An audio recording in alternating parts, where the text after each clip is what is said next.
Colonel Sonaram Chaudhary और colonel Manvinder Singh इस समय विधानसभा का चुनाव लड़ रहे हैं। दोनों एक कर्नल मानविंदर सिंह है, वो कांग्रेस से प्रत्याशी है सिवाना के अंदर, और कर्नल सोनाराम चौधरी है गुड़ामालानी से प्रत्याशी है।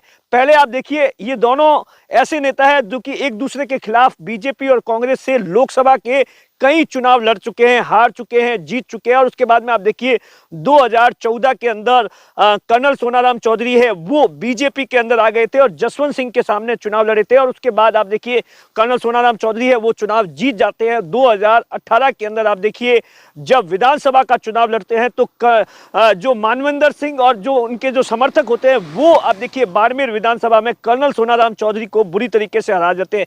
तो आप देखिए जो समर्थकों के अंदर चुनाव को लेकर बहुत गुस्सा होता है, दुश्मनी मोल लेते हैं, लेकिन राजनीति के अंदर इस तस्वीर से बहुत कुछ सीखा जा सकता है। ये तस्वीर आज की तस्वीर है। आप देखिए दरअसल कर्नल मानविंदर सिंह के जो सिंदरी के अंदर कार्यालय था, कांग्रेस का कार्यालय था, चुनावी कार्यालय था, उसका उद्घाटन का कार्यक्रम था। वहां पर आप देखिए हेमाराम चौधरी पहुंचे हैं, कर्नल सोनाराम चौधरी पहुंचे और बाकी भी तमाम नेता पहुंचे हैं। लेकिन ये दोनों की तस्वीर है चुनाव के अंदर पहली बार सामने आई है। इससे पहले आपने देखा था कि हमने आपको 2 दिन पहले ही बताया था कि किस तरीके से हादी परिवार का जो शक्ति प्रदर्शन था वहां पर अमीन खान और आप देखिए कर्नल सोनाराम चौधरी है वो एक साथ नजर आए थे। तो कहीं ना कहीं आप देखिए दोनों की एक दूसरे के लिए जरूरत है, क्योंकि सिवाना के अंदर एक जाटों का वोट बैंक है जो कि सिंदरी और उसके आसपास के इलाके में आता है, और कहीं ना कहीं मानविंदर सिंह है उन्हें साधने की कोशिश कर रहे हैं। इसीलिए आप देख रहे हैं लगातार वो आप देखिए इस तस्वीर के अंदर किस तरीके से कर्नल सोनाराम चौधरी है उन्होंने भाषण के अंदर सीधे तौर पर सुनील परियार जो कि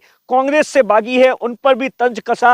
हेमाराम चौधरी ने कहा कि किस तरीके से कांग्रेस ने आपके लिए कामकाज किया है, मानविंदर सिंह की जमकर तारीफ की। कुल मिलाकर आप देखिए राजस्थान के अंदर बाड़मेर का जो विधानसभा का जो चुनाव है वो बड़ा दिलचस्प होता जा रहा है। जैसे जैसे चुनाव की तारीखें हैं नजदीक आ रही है, तस्वीरें ऐसी आ रही है जिस पर यकीन नहीं होता, क्योंकि आप देखिए लगातार कर्नल सोनाराम चौधरी है वो कांग्रेस से लोकसभा का चुनाव लड़ते आए हैं, 2000 से पहले से चुनाव लड़ते आए हैं। उस समय मानविंदर सिंह है उनकी राजनीति के अंदर नई नई एंट्री हुई थी। मानविंदर सिंह है कर्नल सोनाराम चौधरी से पहला चुनाव हार गए थे, और उसके बाद में 2004 के अंदर जब लोकसभा का चुनाव था तो आप देखिए 3 लाख से ज्यादा या 2 लाख से ज्यादा चुनाव है, 2 लाख से ज्यादा कर्नल सोनाराम चौधरी को हराया था। और पहली बार कर्नल मानविंदर सिंह है वो चुनाव जीते थे और सांसद बने थे। उसके बाद में 2013 के अंदर मानविंदर सिंह है वो विधायक है वो शिव से बने थे, और उसके बाद आप देखिए लगातार उनकी बीजेपी के साथ में दूरियां बढ़ती गई। और उसके बाद में जसवंत सिंह ने बकायदा बीजेपी से बाड़मेर जैसलमेर से टिकट मांगा था,